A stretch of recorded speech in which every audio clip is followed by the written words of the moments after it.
Hi viewers, welcome to our channel. ప్రస్తుతం మనతో పాటు సీనియర్ జర్నలిస్ట్ దాము బాలస్వామి వారితో మాట్లాడదాం. నమస్కారం సార్. లక్ష్మీ పార్వతి గారికి చంద్రబాబు నాయుడు గారు షాక్ ఇచ్చారు అని ఒక వార్త వైరల్ అవుతుంది సార్. మరి ఆయన ఏం షాక్ ఇచ్చారు? మరి అరెస్ట్ అయ్యే అవకాశం ఏమన్నా ఉందంటారా సార్? అరెస్ట్ అంటే చెప్పలేము ఇప్పుడే.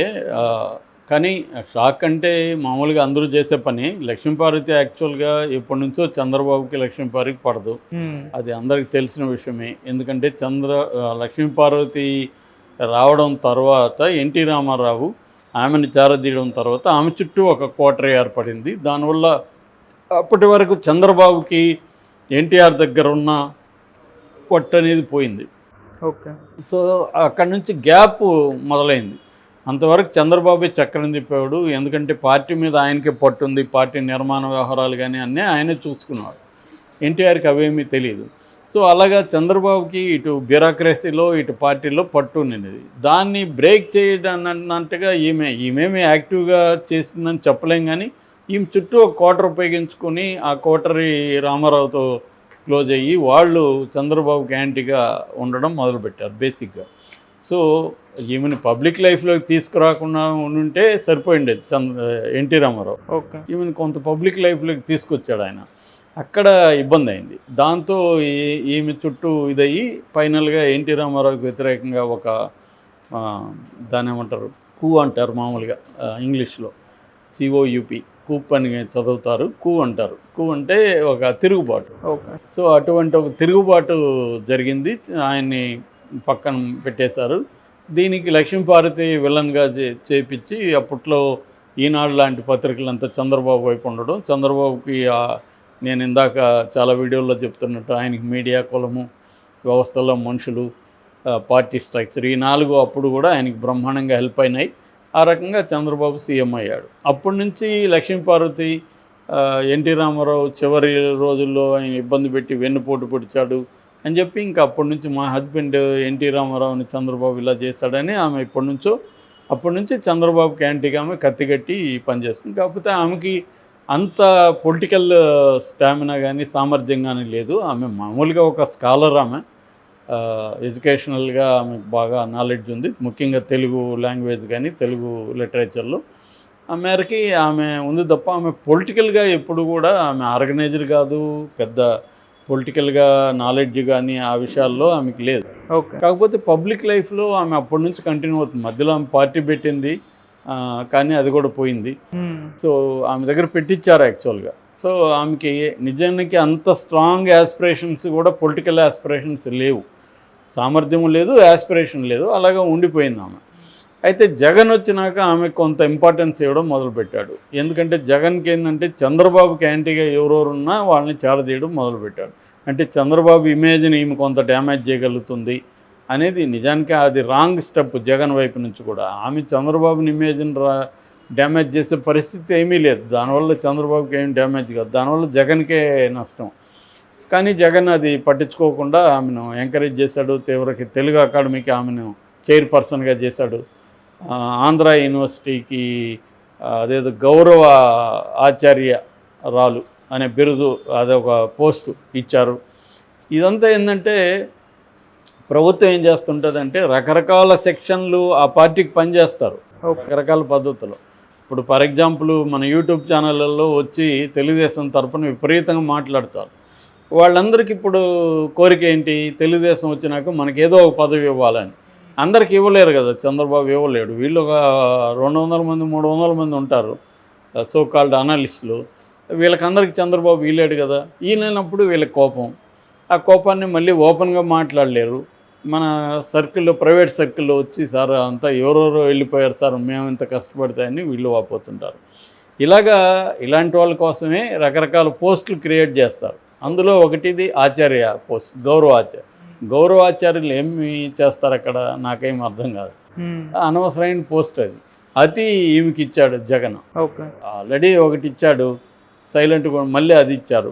దాంతో ఈమె దాన్ని రిజైన్ చేసింది. ఏది, తెలుగు అకాడమీ దీనికి రిజైన్ చేసేసింది. మామూలుగానే అంతే, ఒక గవర్నమెంట్ రాగానే పాత గవర్నమెంట్లో ఉండే నామినేటెడ్ పోస్టుల్లో ఉండే వాళ్ళందరూ రిజైన్ చేస్తారు.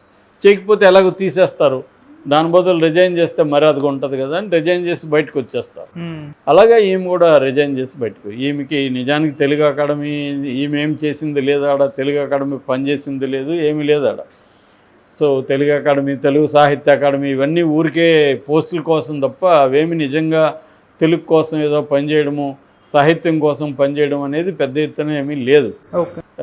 అంతకుముందు ఎప్పుడో జరిగాయి తప్ప ఈ మధ్యకాలంలో ఎప్పుడు కూడా ఇవి లేదు. చంద్రబాబుకి అసలు ఇవంటే ఇష్టం కూడా ఉండదు, వీటి పట్ల ఇంట్రెస్ట్ కూడా ఉండదు ఆయనకి. ఆయన చెప్పాడు కదా, ఓన్లీ ఇజం అంటే టూరిజమే అని చెప్పాడు, మిగతా ఇజాలు అనవసరం, చరిత్ర ఇవన్నీ చదవడం కూడా వేస్ట్ అని చంద్రబాబు ఎప్పుడో చెప్పాడు. ఆయన వెరీ ప్రాక్టికల్ మనిషి, ఆయన ఒక కంపెనీ CEO లాగా మాట్లాడతాడు. సో ఈ క్రమంలో ఏంటంటే ఇప్పుడు ఆ ఏఈ ఆంధ్ర యూనివర్సిటీ ఏయు అంటారు, ఆ ఏయులో ఉండే గౌరవ ఆచార్యురాలు అనే బిరుదును ఈమెకి తీసేశారు. బిరుదు కాదు, పోస్టు.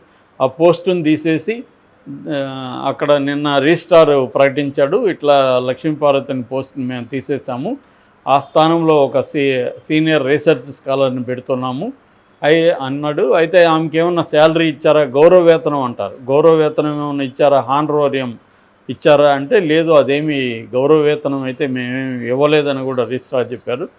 సో ఇది షాక్ అని ఇప్పుడు మీడియా అంతా రాస్తుంది. లక్ష్మీపార్వతి షాక్, ఆమెను అరెస్ట్ చేస్తారు. ఆమెను అరెస్ట్ చేయడానికి దీంట్లో ఆమె చేసిన తప్పేం లేదు, ఆమె ఏదో జగన్ ఇస్తే తీసుకున్నది ఉంది, ఇప్పుడు తీసేశారు. దానివల్ల ఆమె ఏమన్నా అక్రమాలకు పాల్పడి ఉంటే, ఇప్పుడు తెలుగు అకాడమీలో ఆమె ఏమన్నా అక్రమాలకు పాల్పడి ఏమన్నా దుర్వినియోగం చేసి డబ్బులు అవన్నీ చేస్తుంటే ఖచ్చితంగా అరెస్ట్ అయ్యే అవకాశం ఉంది. కానీ అటువంటి ఆరోపణలు ఇప్పటివరకు అయితే ఏమీ లేవు. మరి ఏమన్నా తర్వాత చేస్తారా? ఎందుకంటే లక్ష్మీపార్వతి మీద కూడా కోపం ఉంటుంది చంద్రబాబుకి. ఈమె పెద్ద నసలాగా ఎప్పుడు చూసినా ఛానల్కి వెళ్ళి వెన్నుపోటుదారుడు, చంద్రబాబు ఒక దొంగ, చంద్రబాబు ఒక నీతి లేదు, ఇవన్నీ మాట్లాడుతూ ఉంటుంది అనే కోపం ఉండొచ్చు. కానీ నాకు తెలిసి ఆమెను జైలుకి పంపించే పని చేయడం, ఎందుకంటే ఆమె ఆల్రెడీ ఏజ్ అయింది ఆమెకి, ఈ వయసులో జైలుకి పంపిస్తే ఆమెకు సింపతి వస్తుంది తప్ప చంద్రబాబుకి ఏమీ మైలేజ్ ఏమి ఉంటుంది. కాబట్టి నేను అనుకోవడం చంద్రబాబు అట్లాంటి బుద్ధి తక్కువ పని చేస్తాడని నేను అనుకోవట్లేదు. ఆయనకి సీజన్డ్ పొలిటీషియన్, ఆయన ఏ పని చేస్తే దాని ఫలితం ఏంటో ఆయనకి బాగా తెలుసు. సో ఆ పోస్టు తీసేశారు తప్ప, అంటే ఆమెకి జగన్ ఇచ్చిన దాన్ని ఓడబెరికారు, మళ్ళీ ఆమె పద్ధతిలో ఉంది. బట్ ఆమె దీని మీద రియాక్ట్ అయింది. ఆమె ఏం చెప్తుందంటే ఇది పొలిటికల్ డ్రామా, చంద్రబాబు నా మీద కక్ష తీర్చుకున్నాడు అని చెప్తుంది. ఇది ఎవరైనా చేస్తారు. ఇప్పుడు ఇక్కడ రేవంత్ రెడ్డి వచ్చాడు, రాగానే బీఆర్ఎస్ అపాయింట్ చేసిన అందరూ రిజైన్ చేసేసారుగా, మళ్ళీ ఆయన కొత్త వాళ్ళని పెట్టుకున్నాడు. ఎవరైనా ఆ పార్టీ వాళ్ళు కొంతమందిని అకామిడేట్ చేయాల్సి ఉంటుంది. ఎందుకంటే పార్టీ అధికారంలోకి రావడానికి different sections of people different contribution చేస్తుంటారు. వాళ్ళకి పార్టీ అధికారంలోకి వచ్చినాక వాళ్ళని చూసుకోకపోతే రేపు మళ్ళీ పార్టీకి పనిచేయరు. సో అందువల్ల ప్రతి పొలిటికల్ పార్టీ కూడా అధికారంలోకి వచ్చినప్పుడు రకరకాల పోస్టుల్ని క్రియేట్ చేస్తుంది, వాళ్ళకి ఇస్తుంది. సో అది అందరూ చేస్తారు. ఇది basic necessary condition. Political party survival అయ్యి పొలిటికల్ పార్టీ స్ట్రాంగ్గా అధికారంలోకి రావాలంటే పొలిటికల్ పార్టీకి డిఫరెంట్ ఇన్ఫ్లుయెన్సర్లు కావాలి, ప్రజల్ని ఇన్ఫ్లుయెన్స్ చేసేవాళ్ళు డిఫరెంట్ సెక్షన్లో ఉండాలి. అలాగే జగన్ ఈమెని ఒక ఇన్ఫ్లుయెన్సర్గా ఫీల్ అయ్యాడు, కానీ నిజానికి అది రాంగ్ స్టెప్ అనేది నా అభిప్రాయం. ఆమె వల్ల పెద్దగా జగన్ ఉపయోగపడింది ఏం లేదు. కాకపోతే ఆమె అప్పుడప్పుడు ఆ సాక్షి టీవీలోనూ అక్కడెక్కడ పోయి కూర్చొని చంద్రబాబుని చెప్పడం, పాతకాలంలో ఎన్టీ రామారావు లాస్ట్లో ఎట్లా బాధలు పడ్డాడు అవన్నీ చెప్పడం, దానివల్ల ఎవరైనా ఎన్టీఆర్ అభిమానులకి ఉన్న కొంతవరకు విషయాలు తెలియచ్చేమో. కానీ కొత్తగా ఆమె చెప్పేది ఏముంటుంది, చంద్రబాబు అనేది ఎప్పుడో జరిగిపోయింది. అది ఇప్పుడు వచ్చి అందుకనే మనకి రామ్ గోపాల్ వర్మ చెప్తే కూడా పెద్దగా దాని ప్రభావం ఏం పడలేదు చంద్రబాబు మీద. ఎందుకంటే ఆయన కొత్త ఏమి ఉండదు కదా, అందరికీ తెలిసిన విషయాలను మళ్ళీ చెప్పడం లేంటి ఉపయోగం. తెలిసారో అది అయిపోయింది. చంద్రబాబు వెర్షన్ చంద్రబాబుకు ఉంది, దాన్ని నమ్మేవాళ్ళు దాన్ని నమ్ముతారు, దీన్ని నమ్మేవాళ్ళు దీన్ని నమ్ముతారు. ఎవడి వెర్షన్ వాడిది. ఒక సంఘటన జరిగిపోయినాక అయిపోయింది. మళ్ళీ కూడా చంద్రబాబు మళ్ళీ గెలిచాడు, మళ్ళీ ఓడాడు, ఇవన్నీ జరిగాయి. కాబట్టి లక్ష్మీపార్వతికి కొత్తగా చంద్రబాబు కక్ష తీర్చుకునేది ఏం లేదు. ఆయనకి లక్ష్మీపార్వతి మీద ఇబ్బంది ఉండొచ్చు, కోపం ఉండొచ్చు, కానీ ఆయన ఏమి కక్ష తీర్చుకునిందంటే రాంగ్. అది మామూలుగా నేచురల్గా ఏ ప్రభుత్వం